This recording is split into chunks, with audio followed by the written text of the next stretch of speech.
मधुबन के बाबा, मधुबन के बाबा मुरली वाले, आपका क्या कहना, आपका क्या कहना। ओम शांति। आज 19 नवंबर 2023 के अव्यक्त बाप दादा के मधुर महावाक्य सुनेंगे, जिसकी रिवाइज डेट है 3 अप्रैल 1996। मुरली का सार है, सेवाओं के साथ साथ बेहद की वैराग्य वृत्ति द्वारा पुराने व व्यर्थ संस्कारों से मुक्त बनो।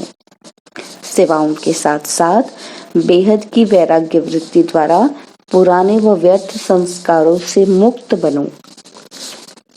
तो बहुत ही प्रेम और एकाग्रता से सुनते हैं आज के अव्यक्त बाप दादा के मधुर महावाक्य। आज बेहद का बाप अपने बेहद के सदा सहयोगी साथियों को देख रहे हैं। चारों ओर के सदा सहयोगी बच्चे, सदा बाप के दिल पर दिल तख्त नशीन। निराकार बाप को अपना काल तख्त भी नहीं है, लेकिन तुम बच्चों को कितने तख्त हैं? तो बाप दादा तख्त नशीन बच्चों को देख सदा हर्षित रहते हैं। वाह मेरे तख्त नशीन बच्चे। और बच्चे बाप को देखकर खुश होते हैं। आप सभी बाप दादा को देखकर खुश होते हो, लेकिन बाप दादा कितने बच्चों को देखकर खुश होते हैं? क्योंकि हर एक बच्चा विशेष आत्मा है। चाहे लास्ट नंबर भी है, लेकिन फिर भी लास्ट होते भी विशेष कोटों में कोई में कोई के लिस्ट में है। इसलिए एक एक बच्चे को देख बाप को ज्यादा खुशी होती है कि आपको? तो जवाब में बच्चे कहते हैं दोनों को। तो बाप को तो कितने ही बच्चे हैं? बाबा कहते बाप को तो ज्यादा बच्चे हैं, तो जितने बच्चे उतनी खुशी, और आपको सिर्फ डबल खुशी है बस। तो बाबा के बच्चे ज्यादा हैं, इसलिए बाबा को ज्यादा खुशी है, और बाबा कहते हैं आपको डबल खुशी है। आपको परिवार की भी खुशी है, लेकिन बाप की खुशी सदा काल की है। और आपकी खुशी सदा काल की है या कभी ऊपर नीचे होती है? तो बाप दादा समझते हैं कि ब्राह्मण जीवन का श्वास खुशी है। खुशी नहीं तो ब्राह्मण जीवन नहीं। और अविनाशी खुशी कभी कभी वाली खुशी नहीं, परसेंटेज वाली खुशी नहीं। खुशी तो खुशी है। आज 50% खुशी है और कल 100% है, तो जीवन का श्वास नीचे ऊपर है ना। तो बाप दादा ने पहले भी कहा है, क्या कहा है? कि शरीर चला जाए लेकिन खुशी नहीं जाए। तो ये पाठ सदा पक्का है या थोड़ा थोड़ा कच्चा है? सदा अंडरलाइन है? कभी कभी वाले होंगे क्या? सदा खुशी में रहने वाले पास विद ऑनर, और कभी कभी खुशी में रहने वालों को धर्मराजपुरी पास करनी पड़ेगी। पास विद ऑनर वाले एक सेकंड में बाप के साथ जाएंगे, रुकेंगे नहीं। तो आप सब कौन हो? साथ चलने वाले हो कि रुकने वाले? तो बच्चे कहते बाबा साथ चलने वाले। तो बाबा ने पूछा कि ऐसा चार्ट है? क्योंकि विशेष डायमंड जुबली के वर्ष में बाप दादा की हर एक बच्चे के प्रति क्या शुभ आशा है, वो तो जानते हो ना। तो बाबा पिछली मुरलियों से बता रहे हैं हमें। तो बाप दादा ने सभी बच्चों का चार्ट देखा। उस पे क्या देखा? कि वर्तमान समय के प्रमाण एक बात का विशेष और अटेंशन चाहिए। बाबा कहते जैसे सेवा में बहुत उमंग उत्साह से आगे बढ़ रहे हो और डायमंड जुबली में विशेष सेवा का उमंग उत्साह है, इसमें पास हो। हर एक यथाशक्ति सेवा कर रहे हैं और करते रहेंगे, लेकिन अब विशेष क्या चाहिए? तो बाबा कहते समय समीप है, तो समय की समीपता के अनुसार अब कौन सी लहर होनी चाहिए? वैराग्य की। कौन सा वैराग्य? बाबा कहते कौन सा वैराग्य, हद का या बेहद का? तो जितना सेवा का उमंग उत्साह है, उतना समय की आवश्यकता प्रमाण स्व स्थिति में बेहद का वैराग्य कहाँ तक है? क्योंकि आपकी सेवा की सफलता है कि जल्दी से जल्दी प्रजा तैयार हो जाए, इसलिए आप सेवा करते हो ना। तो जब तक आप निमित्त आत्माओं में बेहद की वैराग्य वृत्ति नहीं है, तो अन्य आत्माओं में भी वैराग्य वृत्ति नहीं आ सकती। जैसे आपके विचार होंगे, जैसी आपकी वृत्ति हो जाएगी, वैसे ही अन्य आत्माओं में भी जाएगी। अगर आप में बेहद की वैराग्य वृत्ति नहीं है तो उनमें भी नहीं जाएगी।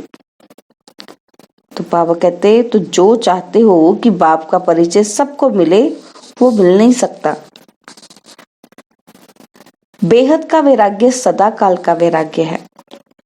अगर समय प्रमाण व सर्कमस्टांस प्रमाण वैराग्य आता है तो समय नंबर 1 हो गया और आप नंबर 2 हो गए। परिस्थिति या समय ने वैराग्य दिलाया, है ना, तो परिस्थिति खत्म, समय पास हो गया तो वैराग्य भी पास हो गया, वैराग्य भी चला गया। तो उसको क्या कहेंगे, बेहद का वैराग्य या हद का? तो अभी बेहद का वैराग्य चाहिए। अगर वैराग्य खंडित हो जाता है तो उसका मुख्य कारण है देह भान। तो जब तक देह भान का वैराग्य नहीं है, तब तक कोई भी बात का वैराग्य सदा काल नहीं होता है, अल्पकाल का होता है। संबंध से वैराग्य ये कोई बड़ी बात नहीं है। वह तो दुनिया में भी कईयों को दिल से वैराग्य आ जाता है, लेकिन यहाँ देह भान के जो भिन्न भिन्न रूप हैं, उन भिन्न भिन्न रूपों को तो जानते हो ना। कितने देह भान के रूप हैं, उसका विस्तार तो जानते हो। लेकिन इस अनेक देह भान के रूपों को जानकर बेहद के वैराग्य में रहना, देह भान देही अभिमान में बदल जाए। देह भान किस में बदल जाए? देही अभिमान में। जैसे देह भान एक नेचुरल हो गया, तो ऐसे देही अभिमान नेचुरल हो जाए, क्योंकि हर बात में पहला शब्द देह ही आता है। यही कहते हैं ना, मैं मेरा। तो चाहे संबंध है तो भी देह का ही संबंध है, पदार्थ हैं तो देह के पदार्थ हैं। तो मूल आधार देह भान है। जब तक किसी भी रूप में देह भान है तो वैराग्य वृत्ति नहीं हो सकती। तो बाप दादा ने देखा कि वर्तमान समय जो देह भान का विघ्न है, उसका कारण है कि देह के जो पुराने संस्कार हैं उससे वैराग्य नहीं है। पहले देह के पुराने संस्कारों से वैराग्य चाहिए। क्या चाहिए? देह के पुराने संस्कारों से वैराग्य। संस्कार स्थिति से नीचे ले आते हैं। संस्कार के कारण सेवा में व संबंध संपर्क में विघ्न पड़ते हैं। तो रिजल्ट में देखा कि देह के पुराने संस्कार से जब तक वैराग्य नहीं आया है, तब तक बेहद का वैराग्य सदा नहीं रहता। संस्कार भिन्न भिन्न रूप से अपनी तरफ आकर्षित कर लेते हैं। तो जहां किसी भी तरफ आकर्षण है, वहां वैराग्य नहीं हो सकता। तो चेक करो कि मैं अपने पुराने व व्यर्थ संस्कार से मुक्त हूं।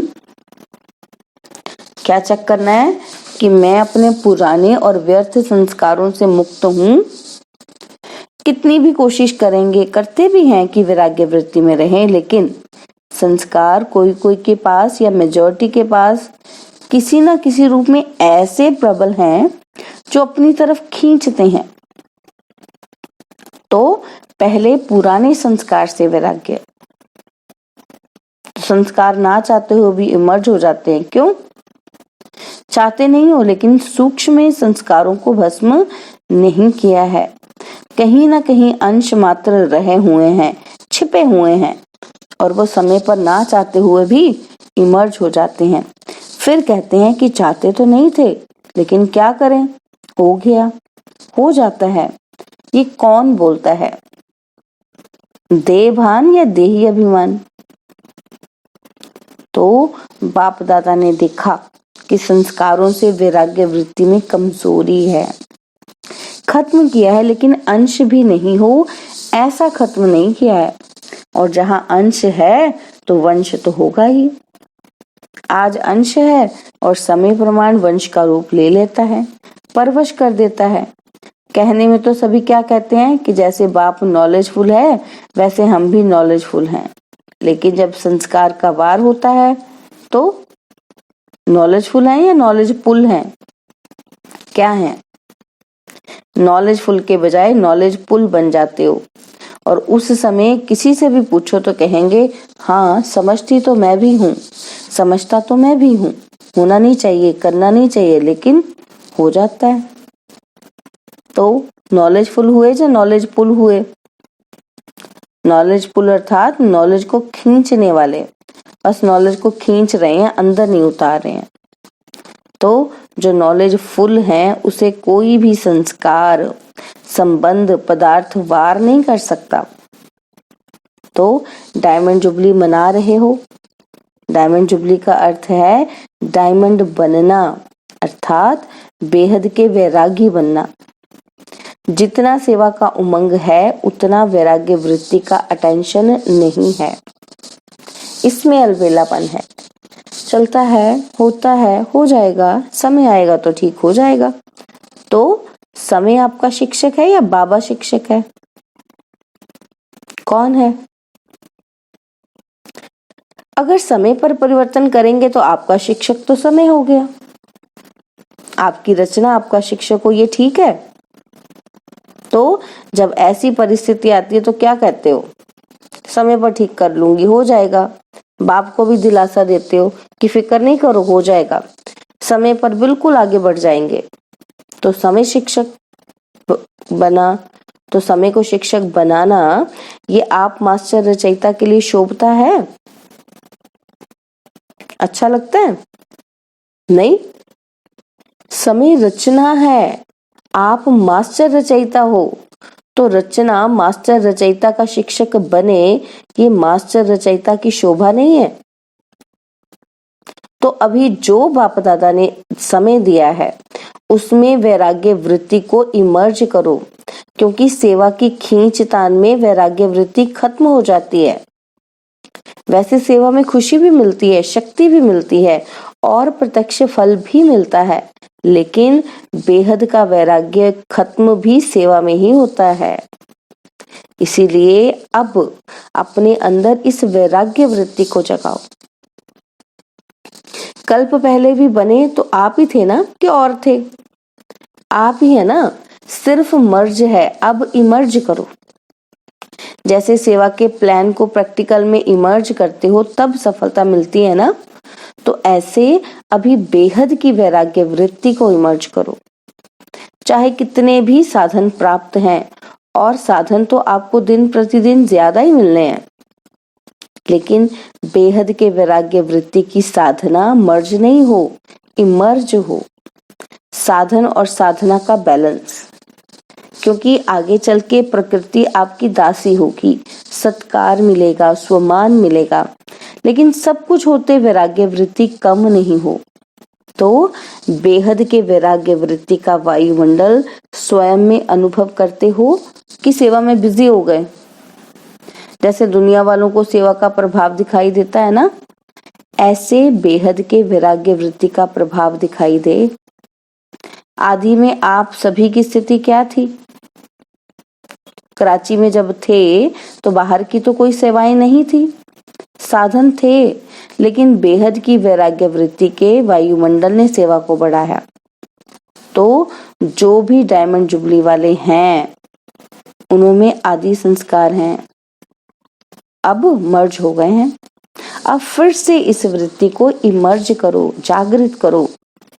तो आदि रत्नों के बेहद के वैराग्य वृत्ति ने स्थापना की, और अभी नई दुनिया की स्थापना के लिए फिर से वही वृत्ति, वही वायुमंडल इमर्ज करो। तो सुना क्या जरूरत है? साधन ही नहीं है और कहो हमको तो वैराग्य है, तो कौन मानेगा? मानेगा? साधन हो और वैराग्य हो तो पहले के साधन और अभी के साधनों में तो कितना अंतर है। साधना छिप गई और साधन प्रत्यक्ष हो गए हैं।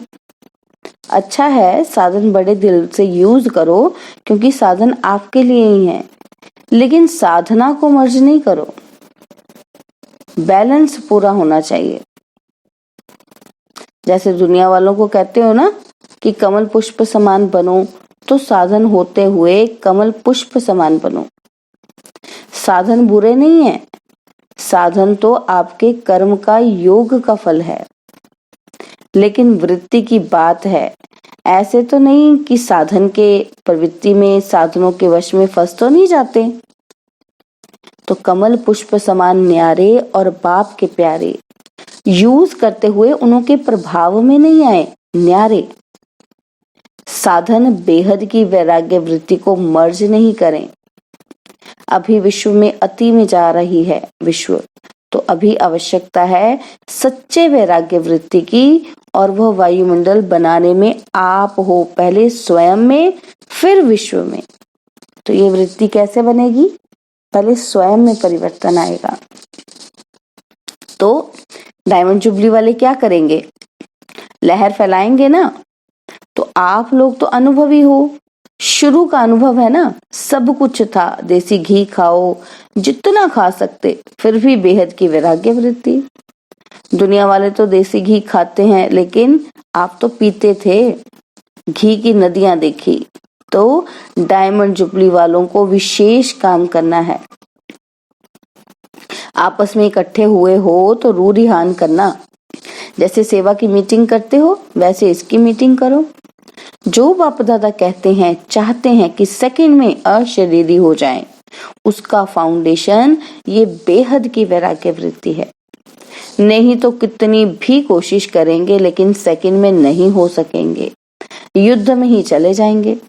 और जहां वैराग्य है तो ये वैराग्य है योग्य धरनी, उसमें जो भी डालो उसका फल फौरन निकलता है। तो क्या करना है? क्या करना है? सभी को फील हो कि बस हमको भी अभी वैराग्य वृत्ति में जाना है। अच्छा, समझा क्या करना है? सहज है या मुश्किल है? थोड़ा थोड़ा कर्षण तो होगी ना? नहीं, साधन अपनी तरफ नहीं खींचेंगे। तो बाबा बच्चों से पूछ रहे हैं कि साधन तो नहीं आपको अपनी तरफ खींचेंगे। तो अभी अभ्यास चाहिए। कौन सा अभ्यास? कि जब चाहे, जहां चाहे, जैसा चाहे, वहां स्थिति को सेकंड में सेट करे। ऐसा अभ्यास होना चाहिए। सेवा में आना है तो सेवा में आए, सेवा से न्यारे हो जाना है तो न्यारे हो जाएं। ऐसे नहीं कि सेवा हमको खींचे, सेवा के बिना रह ही नहीं सके। जब चाहे, जैसे चाहे, विल पावर चाहिए। तो विल पावर है, स्टॉप तो स्टॉप हो जाए। ऐसे नहीं लगाओ स्टॉप और हो जाए question mark. Full stop, stop भी नहीं, फुल स्टॉप। जो चाहे वो प्रैक्टिकल में कर सकें। चाहते हैं लेकिन होना मुश्किल है, तो इसको क्या कहेंगे? विल पावर है कि पावर है? संकल्प किया व्यर्थ समाप्त, तो सेकंड में समाप्त हो जाए। संकल्प किया कि ये नहीं करना है, तो मतलब नहीं। कई बार हम कुछ संकल्प कर लेते ना कि हम मीठा नहीं खाएंगे या अमृत वेले उठेंगे, तो कर लिया तो कर लिया, कुछ भी हो जाए, कोई भी आए कहीं जाए, तो हमारा संकल्प दृढ़ रहे। तो बाबा कहते हैं संकल्प किया तो व्यर्थ समाप्त हो गया, कुछ इसके बाद अब कुछ नहीं सोचना। तो बाप दादा ने सुनाया कि कई बच्चे कहते हैं कि हम योग में बैठते हैं लेकिन योग के बजाय युद्ध में होते हैं। योगी नहीं होते, योद्धे होते हैं। और युद्ध करने के अगर संस्कार बहुत काल रहे तो क्या बनेंगे? यही चलता रहा तो क्या बनेंगे? सूर्यवंशी व चंद्रवंशी। सोचा और हुआ, सोचना और होना सेकंड का काम है। इसको कहते हैं विल पावर। विल पावर है कि प्लान बहुत अच्छे बनाते, लेकिन प्लान बनते हैं 10 और प्रैक्टिकल में होते हैं 5। ऐसे तो नहीं होता। सोचते तो बहुत अच्छा है कि ये करेंगे, ये होगा, ये होगा, लेकिन प्रैक्टिकल में अंतर पड़ जाता है। तो अभी ऐसी विल पावर हो कि संकल्प किया और कर्म में प्रैक्टिकल में हो गया, ऐसा अनुभव हो। नहीं तो देखा जाता है कि अमृत वेले जब बाप से रू रिहान करते हैं तो बहुत अच्छी अच्छी बातें बोलते हैं कि ये करेंगे यह करेंगे, और जब रात होती तो क्या रिजल्ट होती? बाप को खुश बहुत करते हैं, बातें इतनी मीठी मीठी करते हैं, इतनी अच्छी अच्छी करते हैं, बाप भी खुश हो जाता है कि वाह मेरे बच्चे। कहते हैं बाबा बस आपने जो कहा है ना होना ही है, हुआ ही पड़ा है। बहुत अच्छी अच्छी बातें करते हैं। कई तो बाप को इतना दिलासा देते हैं कि बाबा हम नहीं होंगे तो कौन होगा, बाबा कल्प कल्प हम ही तो थे, खुश हो जाते। तो बाबा हॉल में जो पीछे बैठे उनसे पूछते हैं कि पीछे बैठने वाले अच्छी तरह से सुन रहे हो ना? तो अगर आगे वालों से पहले पीछे वाले करेंगे, बैठे पीछे हो लेकिन सबसे समीप दिल पर हो। क्यों दूसरे को चांस देना, सेवा की ना, तो सेवादारी सदा बाप के दिल पर हैं। कभी भी ऐसे नहीं सोचना कि हम भी अगर दादियां होती ना तो जरा सा, लेकिन सामने तो क्या दिल पर हो। बाबा कहते हैं आप सामने नहीं हो, दिल पर हो, और दिल भी साधारण दिल नहीं है, तख्त है। तो दिल तख्त नशीन है ना, कहाँ भी बैठे हो, चाहे इस कोने में बैठे हो, चाहे नीचे बैठे हो, चाहे कैबिन में बैठे हो, लेकिन बाप के दिल पर हो।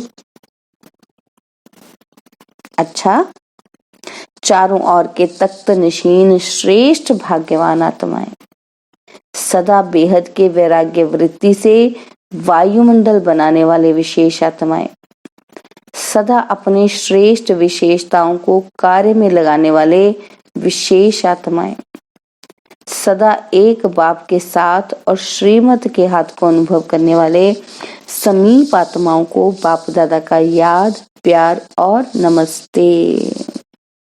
हम रूहानी बच्चों की रूहानी बाप दादा जी को दिलवा जान सिकवा प्रेम से नमस्ते। ओम शांति। प्यारे बाबा, मीठे बाबा, मेरे बाबा, शुक्रिया बाबा, शुक्रिया बाबा, शुक्रिया। बाबा ने आज वरदान दिया कि एक व्रता के राज को जान, वरदाता को राजी करने वाले सर्व सिद्धि स्वरूप भव।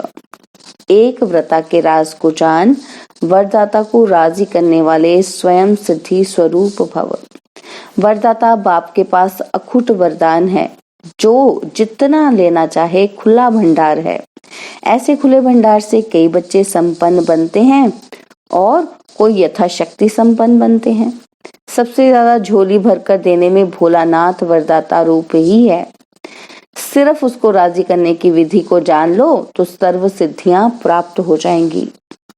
वरदाता को एक शब्द सबसे प्रिय लगता है, कौन